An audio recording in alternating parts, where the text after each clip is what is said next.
नमस्कार। चलिए आज देखते हैं भारत में एक दिन कैसा होता है। आज की बड़ी खबरों पर नजर डालते हैं और समझते हैं कि देश में क्या कुछ चल रहा है। सोचिए 140 करोड़ लोगों के देश में सिर्फ एक दिन कैसा दिखता होगा। एक ही दिन में अदालतें बड़े फैसले सुनाती हैं, अर्थव्यवस्था में हलचल होती है और तो और प्रकृति भी अपना रंग दिखाती है। तो चलिए देखते हैं कि 4 दिसंबर 2025 को इन सब ने मिलकर देश की कैसी तस्वीर बनाई। तो शुरुआत करते हैं उन चीजों से जो हमारे समाज की नींव हैं, यानी नियम और अधिकार।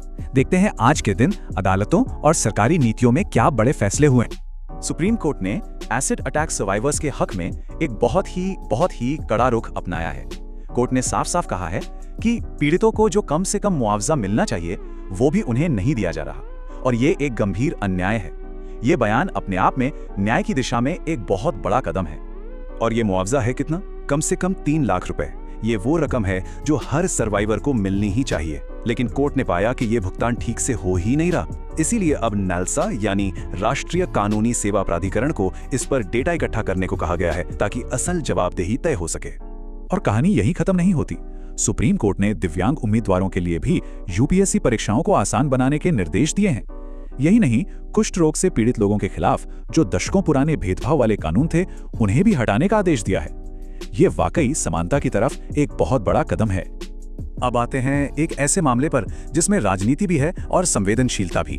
राष्ट्रीय पिछड़ा वर्ग आयोग यानी एनसीबीसी ने पश्चिम बंगाल की सेंट्रल ओबीसी लिस्ट में एक बड़े बदलाव की सिफारिश की है। आयोग का कहना है कि लिस्ट में कई मुस्लिम समुदायों को शामिल किया गया था और अब उनमें से 35 को हटाने का सुझाव दिया गया है। जाहिर है इस कदम के राजनीतिक मायने बहुत गहरे हो सकते हैं। सरकार की तरफ से एक और दिलचस्प फैसला आया। टेलीकॉम डिपार्टमेंट ने अपना वो ऑर्डर वापस ले लिया है जिसमें फोन बनाने वाली कंपनियों को संचार साथी ऐप पहले से इंस्टॉल करके देना जरूरी था। और वजह बड़ी मजेदार है। सरकार का कहना है कि लोग खुद ही इस ऐप को इतनी बड़ी तादाद में डाउनलोड कर रहे हैं कि अब इस नियम की कोई जरूरत ही नहीं रह गई है। तो अब बात करते हैं अर्थव्यवस्था की। देखते हैं कि देश का आर्थिक इंजन कैसे चल रहा है और संसाधनों का मैनेजमेंट कैसे हो रहा है। तो सबसे पहले ये समझना जरूरी है कि ये क्रिटिकल मिनरल्स आखिर हैं क्या। देखिए, ये वो तत्व हैं जिनके बिना हमारी आज की दुनिया चल ही नहीं सकती। हमारे स्मार्टफोन, इलेक्ट्रिक गाड़ियां, डिफेंस इक्विपमेंट, सब कुछ इन्हीं पर टिका है। और चिंता की बात यह है कि भारत अपनी जरूरतों के लिए लगभग 100% इंपोर्ट पर निर्भर है। और ये तस्वीर इस चुनौती को बिल्कुल साफ कर देती है। दुनिया के 90% रेयर अर्थ रिफाइनिंग पर किसका कंट्रोल है? चीन का, सिर्फ चीन का। इसी एक तरफा निर्भरता को खत्म करने के लिए भारत सरकार ने अब एक नया मिशन शुरू किया है ताकि इन खनिजों की प्रोसेसिंग देश के अंदर ही हो सके। अच्छा, हाल ही में सिगरेट पर टैक्स बढ़ा है और इसने एक बहुत जरूरी बात को सामने ला दिया है। ये बात है एक्साइज ड्यूटी और सेस के बीच के फर्क की।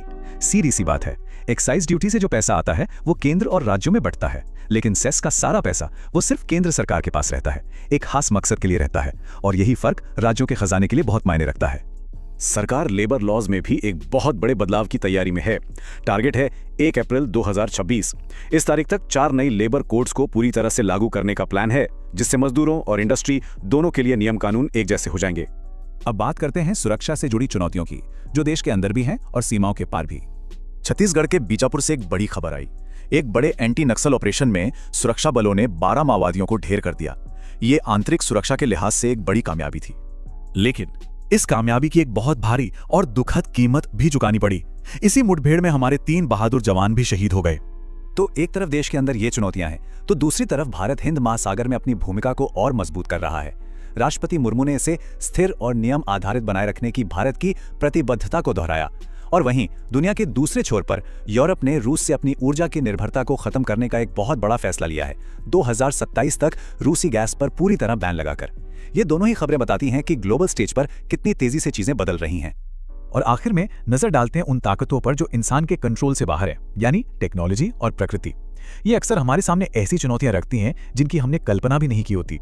स्पेस रेस में चीन को एक झटका लगा। उनका अगली पीढ़ी का रियूजेबल रॉकेट ज़ूक 3 अपने पहले ही टेस्ट में फेल हो गया। देखिए, लॉन्च तो सफल रहा, स्टेज सेपरेशन भी ठीक से हुआ, लेकिन जब सबसे मुश्किल काम यानी सॉफ्ट लैंडिंग की बारी आई तो एक गड़बड़ी हुई और रॉकेट कंट्रोल में नहीं रहा।